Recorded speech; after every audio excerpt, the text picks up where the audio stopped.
Hi, my name is Linry, and I kind of wanted to do a little video just talking about all the drama that's been going on, specifically today. Wednesday, the day I'm recording, for some reason a bunch of stuff just happened. I want to specify, I do not want to become a drama channel where I'm talking about all the nail drama. I want to talk about things that I feel like I can add a bit to the conversation or break it down to make people understand what's happening. And I'm starting to see a little bit of a language barrier that's happening in these conversations, so I feel like I can break it down. I'm not going to be discussing personal dramas amongst people and all that nonsense. I'm not about this kind of tomfoolery on the internet. I'm about silly tomfoolery, okay? But first, if you enjoy nail polish related content or someone who's just doing tomfoolery on the internet, please consider hitting that subscribe button. It'd mean oh so much. And thank you to the people who already hit that button. So, what is the drama? What's going on right now? Well, currently there is a conversation happening around a brand called Wildflower Lacquer, who is an indie maker who just recently put out a little Instagram post saying that they are looking for a guest swatcher to join their team temporarily, just to swatch occasionally. Now, the issue people had with this was the fact that A, it was 17 fucking polishes, and B, it was an unpaid gig. Now, I have certain thoughts and feelings, and I'm just gonna lay them out right here.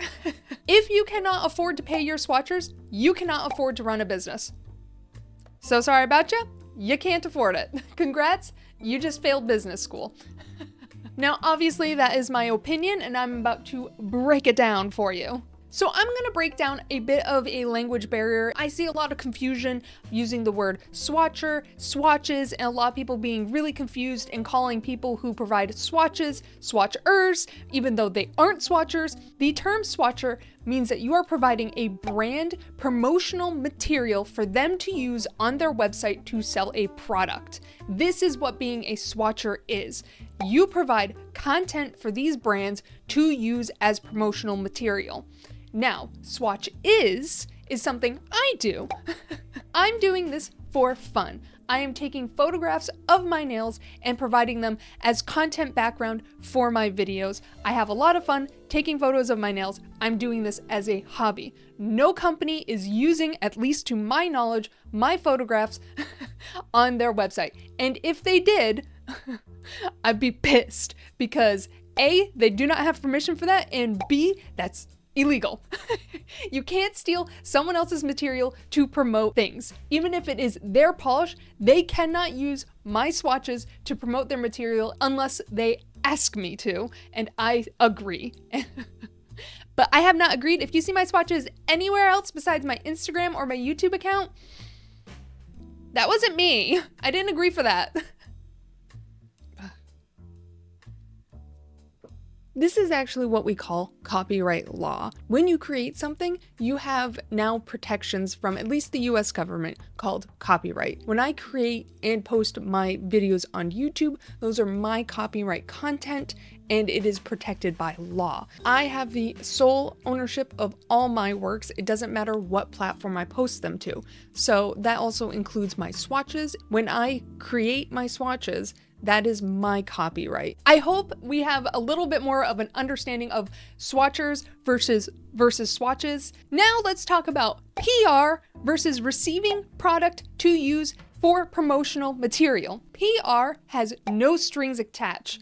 When Starly sent me the Pi Day Trio in PR, they literally just said, "We would like to send you this in PR." I said, "Thank you." And that was it. There was no expectation for me to post a video, post my swatches. They just sent it out to me.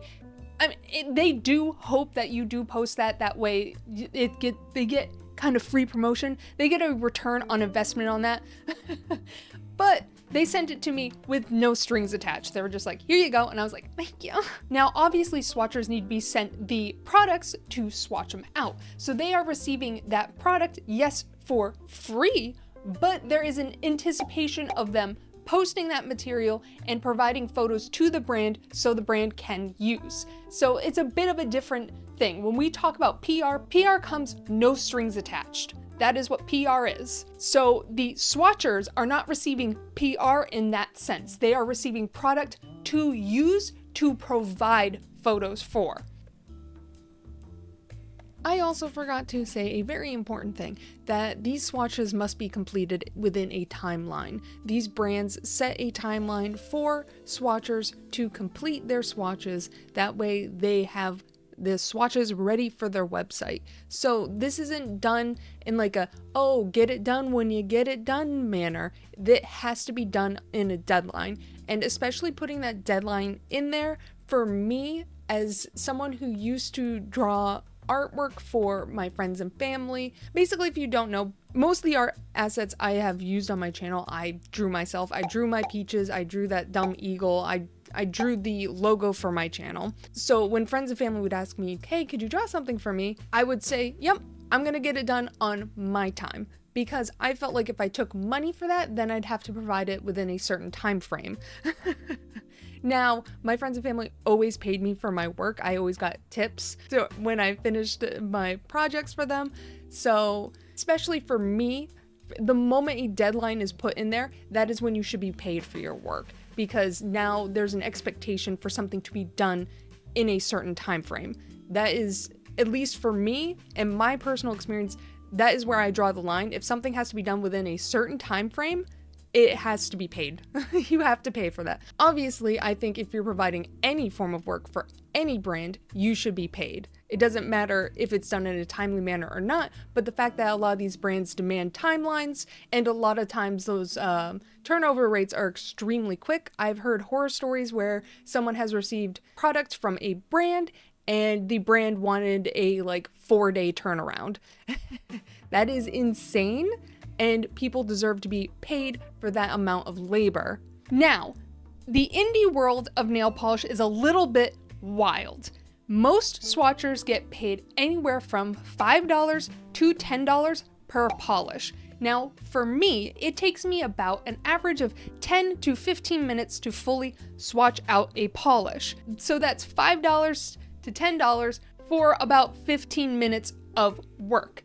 But swatchers have to take it up an extra level, so they will edit their swatches to make it look more color accurate, remove fingerprints off of bottles, cat hair, stray little linties on their nails. This is supposed to be used to market a product. It has to look professional, so a lot of swatchers will take the time to edit their photos as well, which takes a lot more time. I'm just having fun. I'm not editing my swatches. I'm just hoping my iPhone is capturing it correctly and my light source is correct. So Wildflower Lacquer was asking for 17 polishes to be swatched out. 17! That's well over an hour of work, and mind you, doing that is insane. I promise you, if you think swatching polish is not difficult, try and record yourself painting your nails. It becomes really difficult. Now try doing it on a professional level. Make it look good. Every time you bump your camera, now you have to retake that shot because you fucked it up. Every time you bump your nail, you have to repaint that. Every little fuck up adds up to time and your back starts to kill you. I have to tap out around 3 polishes. If I swatch more than 3 polishes in a single setting, my back starts to be on fire. So I have to take long breaks. So swatching out 17 polishes is days of labor. Sitting down at your desk, painting your nails. Woo! That is so much freaking work for free for them to use to advertise their product. That is insane. I've seen a lot of people say, well, you get free nail polish for it. It's not free. You're having to do work. Work is work, and I thought we were above this whole using people to get ahead mindset in society. If you are doing labor for someone, you deserve fucking money. Swatchers, I need you to hear this. You influence people to purchase product, and people who have platforms, especially people who have platforms, you are worth the money that you're asking for. Trust me, you're worth it, okay? You have power. Sorry, I get really upset because I've seen a lot of my friends be taken advantage of by brands, and I feel like if I help get the word out that new swatchers won't get taken advantage of, because it does feel really weird to ask for money when you don't know how much to charge. And then you hear a brand say, oh, we can't afford to pay you. Well, then you can't afford to be in business. So fucking sorry about you. You can't fucking afford it. I am very passionate about this because I've just seen time and time again friends be taken advantage of, and I am sick and tired of it. Brands, you have to pay your swatchers. It's insane. I understand running a business is expensive and taking advantage of people is free. And let's be honest here, you don't need a lot of swatchers either. You need a light skin tone, a medium skin tone, and a deep skin tone. That's really all you need to start off. Yes, it's nice when there is a rainbow, a diversity of people just throughout. I love it oh so much seeing just polish on a variety of skin tones. But if you're just starting a brand, you really only need 3. And if you are a creator, your skin tone should fall in there somewhere. So you only really need 2 swatchers. And if you're just paying them $5 per polish, come the fuck on. Budget it, figure it out. Sorry about ya. Swatchers, you are worth money, okay? Your work deserves to be paid. And I know it's a lot easier said than done. I don't run a business, it's fine.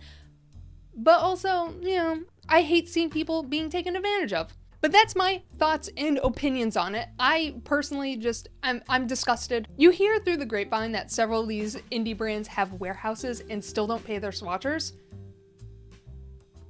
Fucking gross, okay? You have a warehouse? A warehouse and you can't pay these motherfuckers? I think you can do it. Figure it out. All right, on to the next drama. Cirque, what are you doing? Cirque? I'm looking at you, Cirque, okay? What's happening here? Cirque just recently got caught editing a swatcher's photographs. Now, again, every photo we see that a brand uses to advertise their products on their website has gone through an editing process. It's extremely common because our cameras rarely pick up the correct lighting setting right now. My camera right now sees my skin very orange. I can see on the monitor over there that my skin is coming off very, very orange. And if I wanted to, I would color correct that. But honestly, I don't give a shit. I don't really care, but I would have to do that because right now, my camera, raw dog in it, thinks I'm an Oompa Loompa. It is what it is. Our cameras have a hard time picking up nuances in color. So brands obviously run their photos through Photoshop to correct it to what they saw IRL. And that is extremely common. They remove cat hair, little fingerprints on the bottles, fuzzies, and then they color correct it to match what they saw. Now, that's 100% okay because they're doing it with what they saw in their studio lighting. What's not okay is taking a swatcher's photos and then editing it to look different. Because Cirque does not know what that color looked like in that particular swatcher's lighting setup unless they were sitting right next to them. Oh boy, the fuck. Cirque has been accused several times of having inaccurate swatches and over editing. And here we are again, but they're not even editing their photos. They're editing someone else's. Also, I want to say, please don't send Lacquer Diaries any hate. They were just thrown into the deep end without any warning, and they were just thrown into the middle of a controversy without doing anything wrong. It looks like they might have turned off comments for that specific post. Please don't send them any hate. Send them a couple likes, give them a follow. This is absolutely abhorrent that Cirque just threw them in the middle of this. It's really a lot of bullshit, and I cannot imagine how I would feel if a brand just threw me in the deep end like that without no wrongdoings whatsoever. So Cirque just edited Lacquer Diaries 3.14's photos to make them look slightly different. They edited their new Pina Jelly polish on that swatcher's footage to make it look different. So I looked at Lacquer Diaries post and they said that they only received this in PR. They have not addressed Cirque editing their photos whatsoever. I don't really expect them to have to answer to this. This is not their problem. It's not their fault that Cirque edited their photo. It's just shady as hell that Cirque did. But a lot of people started calling Cirque out in the comments being like, hey, why'd you edit that person's photos? That's really fucking weird and shady. And this was Cirque's response. Hey, we completely understand your concerns about color representation, and we want to assure you that our intention is never to mislead. To ensure color accuracy, we use a standard lighting and color matching process. We sometimes make adjustments for consistency, as different creators have different lighting and equipment. This helps us present the most accurate color to our fans. For more information, you can always check our FAQ on our website. Now, to my knowledge, this is highly unusual for brands to edit Swatchers photos. To my knowledge, most of the time brands rely on Swatchers to edit their own photos because Swatchers are the only ones who have seen the polish in the specific lighting IRL. So it's highly unusual and highly just dishonest for Cirque to just touch up and edit someone else's photos. If Cirque saw a hair on it and they didn't like that, I wouldn't mind if Cirque was like, okay, we're gonna just take that little hair and just edit it out, because a hair is a hair. But changing the color, they changed several of that Swatchers photos, which is insane. Cirque, please. I feel like Cirque just needs to do a lot better with their just photography and editing skills, because they have been talked to several times, especially by larger creators on this website, saying, hey, Cirque, quit over editing your photos. And when you have people continuously bringing up that criticism over and over and over again, it doesn't look good to edit someone else's photo. It looks so gross. I was personally going to pick up a bunch of Cirque's jellies this Black Friday, but now I don't know how I feel about the brand anymore. Honestly, I feel like this is just hella shady, and I am not impressed by Cirque's response at all. It seems very it seems extremely disingenuous and a terrible response to this, because you can't edit someone else's photos. Cirque, you don't know what they look like in that lighting. You just don't know. Those are my thoughts and opinions on both the issues at hand right now. What are y'all's thoughts and opinions? I'm sorry. I understand if you didn't like this video. It was a very drama-y video. Honestly, I feel really weird about filming this right now, as I don't have like a grand conclusion or anything like that. My grand conclusion is, pay your Swatchers and don't edit other people's photos. That's my grand conclusion for this video. Please let me know if you like this video and if you want to see more like that. I hope I added enough to the conversation or explained it enough. If I didn't, I probably won't even post it. I hope you enjoyed the video. Bye!